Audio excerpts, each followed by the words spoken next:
એકાદ વખત આપો તો ઘણે પણ તમે ઠામજી નો આવી એટલે હાલ્યું આ તમને કહેવી છે તમને એમ તમને થોડોક પોરો મળે ને વૈષ્ણવ બહેનોને હમણાં હું અહીંયા આપણે આજે રામેશ્વર ભગવાનની સ્થાપના કરવાની છે એટલે બધાને અહીંયા દર્શન કરવા બધાને આવવાનું છે એટલે બધાએ શાંતિ જાળવજો.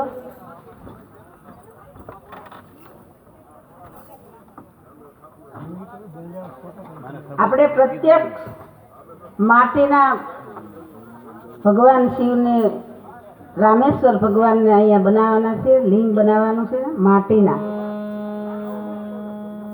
માતાઓ બહેનો બધાના ચરણોમાં મારા વંદન, વડીલોને સજ્જન પુરુષોને બધાને મારા વંદન, કોટી કોટી વંદન. અમારા સંગીત વૃંદને પણ મારા વંદન, માયક સાઉન્ડ વાળા ભાઈને પણ મારા વંદન. તાળીઓના ગડગડાટથી વધાવો પછી નામ દઉં. ના, નામ નથી દેવાનું.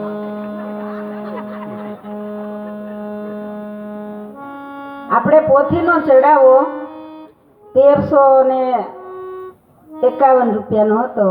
હવે સીધો જ બોલ આવી ગયો છે 2100 રૂપિયાનો. બોલો રામચંદ્ર ભગવાન કી. આપણે ગોળો જોવાનો હતો ને પેલા રાત્રે સંતવાણીમાં ગોળો, ખાલી બોલા ભાઈએ તો 50 બોલ જ કીધા હતા. અને તોય કેવડા બોલ થઈ ગયા. હે તો આ તો ભગવાનની આ પોથી છે. એ તો આગળ હોવું જ જોઈએ એનું માતમ. તો બાપ સમરાંગણમાં શ્રી રામ વિજયની કથા જે કહેશે, ગાશે અને સાંભળશે એના જીવનમાં વિજય, વિવેક અને